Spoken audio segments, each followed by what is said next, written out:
Have you ever had everything going right, yet nothing feels right? You ticked off the boxes: job, stability, maybe even success. But still, in quiet moments when no one's looking, you feel like something fundamental is missing. Not from the world, from you. That empty feeling? That's not failure. That's not weakness. That's not something to medicate away. That emptiness is a message, and it's not whispering, it's screaming. You just forgot how to listen. Carl Jung warned us long ago, when you're disconnected from your soul, your mind and body will begin to collapse in ways that seem like anxiety, depression, or fatigue. But those aren't illnesses, they are signals, warnings. Your psyche, Jung said, is trying to save you. And that's the tragic irony of modern life. We've built a culture that silences the exact pain that's trying to lead us back to ourselves. You've been taught to chase goals, timelines, labels. You've been rewarded for fitting in, applauded for adapting. But no one taught you how to feel. No one taught you to ask, is this my life or someone else's? And when you finally stop long enough to notice that aching disconnection inside you, society calls it a disorder. Jung would have called it a beginning. See, modern psychiatry often seeks to restore functionality, not meaning. The goal isn't to make you whole. The goal is to get you back to work. And that's the quiet devastation hidden beneath the surface of so many lives. People who appear fine but feel like shadows of themselves. We live in a world that glorifies productivity and pathologizes pain. But pain has a purpose. Jung knew this. He said, neurosis is always a substitute for legitimate suffering. Let that land. You are not broken. You are bypassing something vital. What if the restlessness you feel isn't a problem to be solved, but a compass? What if the tightness in your chest, the insomnia, the numbness, what if all of it is your soul trying to wake you up? But here's the hard part. The system you live in is designed to keep you asleep. Disconnected people are easy to manage. They consume more, question less, follow orders, stay numb. And when the pain breaks through the surface, there's always a pill, a label, a new routine. Anything to avoid facing the truth. Your life may not be yours. Jung believed healing begins the moment you stop running. When you dare to confront the parts of you that have been buried, hidden, or shamed. He called this process individuation, not self-improvement, not becoming better, becoming whole, becoming you. But this journey isn't polite. It doesn't care about your resume. It asks you to walk away from roles that no longer fit, to confront relationships that drain you, to admit that safety has become your prison, that the version of you the world rewards is the very one destroying you. This is where Jung's work becomes terrifying and liberating. He didn't offer cheap inspiration. He demanded truth. He asked, are you living from your center or are you just surviving? Because the cost of ignoring your inner truth is not just unhappiness, it's your soul, decaying day by day under the weight of a life that isn't aligned with who you are. Let me ask you something. When did you stop listening to yourself? When did you trade your inner voice for external approval? Maybe it started when you chose the career your parents wanted. Maybe it was the first time you smiled through a moment that broke you. Maybe it was when you decided to keep things stable, even though every fiber in your being screamed for change. Jung didn't tell us that pain would go away quickly. He told us that pain is a passage, that the only way to stop suffering is to suffer what is true. And through that suffering, you stop performing, stop pretending, and start becoming. If this feels heavy, it's because it is, but it's also your invitation. Because if you've made it this far, something in you is awake. Maybe just a whisper, maybe already a scream, but it's there. It's the most honest part of you. The part that won't let you live a lie anymore. The part that refuses to believe life is just work, consumption, and sleep. The part that wants to feel again, that wants to know what it means to be. That part, your unconscious, is not your enemy. It is the map. The question is, will you follow it, or will you silence it again? Because that's what this culture trains us to do. Suppress what we feel, adapt, conform, numb. But Jung said, what you do not bring to consciousness returns as fate. Think about that. Every pattern you ignore, every truth you deny, it will shape your future without you even knowing it. The fear you never faced, the dream you buried, the anger you never expressed, they're not gone. They're just hiding in the unconscious, waiting to return. And if you don't face them, they'll shape your love life, your career, your health, until it all collapses. This collapse is not failure. It's an opening, if you let it be. In the next part, we'll talk about what it actually means to face the unconscious, not just in theory, but in daily difficult personal ways, and how the deepest parts of you, the ones you were told to fear, might be the only ones that can set you free. If you're still here, it means part of you is already walking away from the surface. The mask is cracking. The old answers don't satisfy you anymore.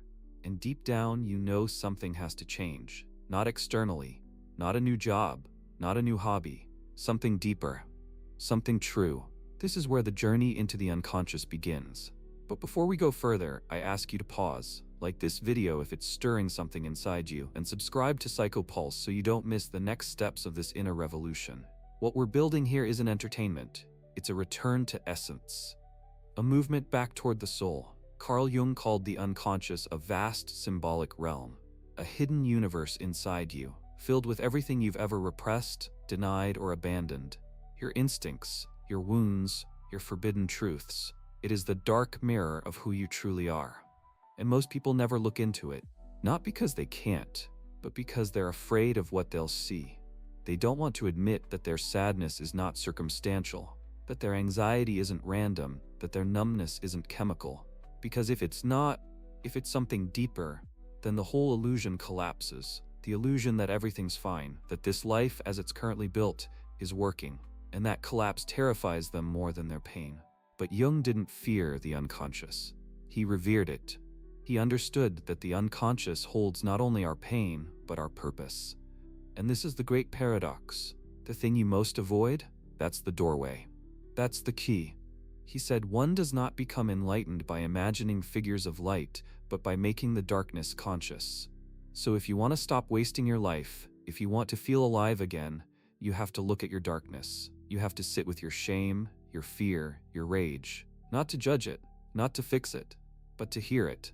Because until you do, you will remain controlled by it. You'll repeat the same relationship patterns, sabotage the same goals, distract yourself with the same empty pleasures. You'll think it's the world conspiring against you, but it's just you, living out a script you didn't write based on wounds you never healed. Ask yourself, what am I still refusing to face? What truth have I buried so deeply that I now mistake the pain of its absence for who I am? This is the real illness Jung warned us about. Not depression, not anxiety, but disconnection. Disconnection from your instincts, your inner compass, your why. He observed that the root of modern suffering isn't just in the mind but in the environment, in a society that feeds the ego and starves the soul. Look around. You know people living like ghosts, their lives full of activity, yet hollow, their calendars full but their hearts empty. It's not that they're weak, it's that they're lost, trapped in routines that numb them, in relationships that shrink them, in roles they never chose. And when they break down, when the soul finally screams through the body, the world doesn't ask what's missing. It offers pills, labels, performative self-care, a new routine, a vacation, a distraction, anything to keep you away from the truth. This life isn't yours, but now you're here, and the unconscious is listening. Because it never left, it was just waiting for you to stop running. So how do you begin? Start by listening in new ways. Not with logic, with sensation. The unconscious speaks in symbols, in dreams, in sudden emotions that seem to come from nowhere. Pay attention to what triggers you, to what obsesses you, to what you've been taught to ignore. Those are messages. Write, reflect, go silent. Let images arise. Let discomfort speak. This is not about solving problems. It's about recovering the language of the soul. Because the soul doesn't argue. It doesn't rationalize. It knows. And the more you listen, the clearer it becomes. You start to see your patterns. You begin to notice how often you betray yourself. How often you stay silent when you want to scream. How often you give when you're already empty. That's not kindness. That's self-abandonment. And it has a cost. Jung said healing is not about becoming better, it's about becoming whole. That means accepting every part of yourself, even the ones you were told to hide. The angry child, the jealous friend, the lost wanderer, the terrified dreamer. They all live inside you. And they're not mistakes, they're maps, because when you embrace your shadow, when you stop fighting your instincts, you stop living in contradiction. And for the first time, you start to feel real. Think of it this way. Your suffering is not random, it is precise. It is your soul trying to correct the course. But instead of changing direction, you've been taught to numb the pain and keep walking toward the cliff. And the further you go, the worse it gets, because you're getting further from yourself. The unconscious will never stop speaking. The only question is, will you answer? In the next part, we'll confront the most avoided truth of all, the meaning crisis.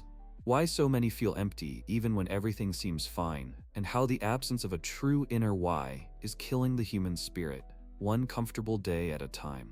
There's a reason your days feel heavy even when nothing's wrong, a reason your nights feel silent even when you're surrounded. It's not a lack of success. It's not a failure to cope. It's meaning missing. And Jung knew it. He saw it in the eyes of his patients long before they spoke. That silent hunger for something real. Not a new goal, not another distraction, but a reason.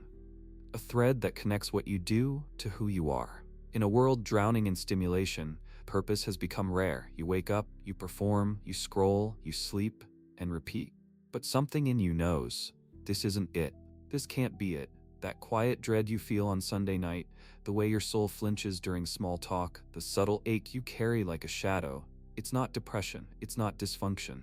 It's the cost of living a life that is full of the wrong things. Jung saw this epidemic coming. He warned that our deepest psychological suffering would come not from pain itself, but from emptiness.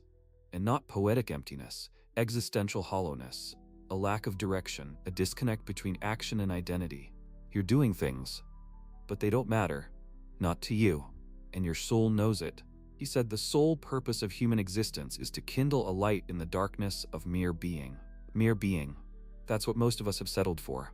Going through the motions, smiling through discontent, calling it adulthood, calling it stability. But stability without meaning is a slow death, and no, it won't always scream. Sometimes it just whispers. Quiet fatigue, chronic indifference, apathy that turns you to stone. And what does the world offer? Productivity hacks, morning routines, empty motivational quotes, as if optimizing your schedule will somehow heal the fact that your life does not feel like your own. Jung didn't want you to become more efficient. He wanted you to become authentic, to stop outsourcing your identity to titles, numbers, and likes, to stop measuring your worth by the standards of a culture that sells soul death as success. Because the truth is harsh. You can't fill a spiritual void with material noise. You can't medicate your way into purpose. You can't pretend your way into peace.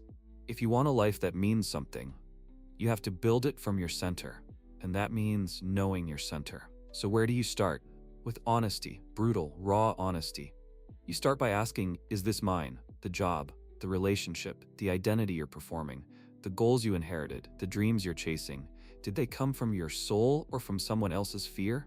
This isn't just a self-exercise, this is existential surgery. You are cutting away everything false to find something real. Jung believed that meaning isn't found, it's forged. Through suffering, through facing what you most fear, through walking into the fire of your own truth. And yes, it will hurt, because it requires saying goodbye to parts of yourself that were never really yours, but that you held on to for dear life, because they made you feel safe, because they made others love you, because they were all you knew. But now you know better, and the soul doesn't unknow. Once you've glimpsed the falseness, the emptiness, the betrayal of your own being, you can't go back, not without bleeding inside. This is where most people stop, right here. They see the truth and retreat, back into numbness, back into comfort, back into the role. But some go on. They choose to stay in the fire, to keep walking. Not because it's easy, because it's real, because it's the only thing that feels alive. That choice to awaken changes everything. Suddenly, you're not interested in appearances. You want substance. You want depth. You want moments that matter. People who see you. Work that reflects you. A life that feels like you. And here's the miracle. When you start living from that place, everything shifts. The same world becomes different because you are different. And even your suffering changes. It stops feeling like a punishment. It becomes transformation. Jung knew this. He said that once we begin the journey inward, suffering doesn't vanish, it gains direction. And that direction is what gives life meaning. Because when you know why you suffer, it becomes sacred. It becomes fuel. That's what most people are missing. Not ease, not success, but a sacred why. In the final part, we'll confront the most paralyzing force of all, fear. The fear of letting go, of leaving the comfort zone, of becoming who you really are. Because until you face that fear, you will always return to the numbness. But once you cross that line, even once, you will never be the same. There comes a moment, and maybe this is yours, when staying asleep becomes more painful than waking up, when pretending drains more than confronting, when the cost of living a lie is no longer sustainable. Jung called this the beginning of individuation, the real work of a lifetime, the moment when you stop asking, "How can I fit in?" and start asking, "Who am I really beneath all this?" But let's be honest, you're not here because you're seeking comfort. You're here because you've felt the ache, the hollowness, the quiet scream of a soul unlived.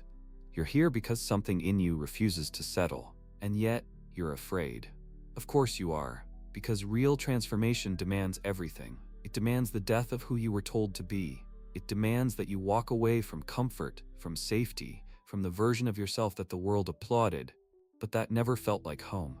Jung didn't sugarcoat this. He said clearly, there is no coming to consciousness without pain. Becoming who you are meant to be will break you before it frees you. And still, it is worth it. So what is stopping you? Fear, the last and fiercest guard at the gate of your own soul. Fear of losing people, fear of failure, fear of starting over.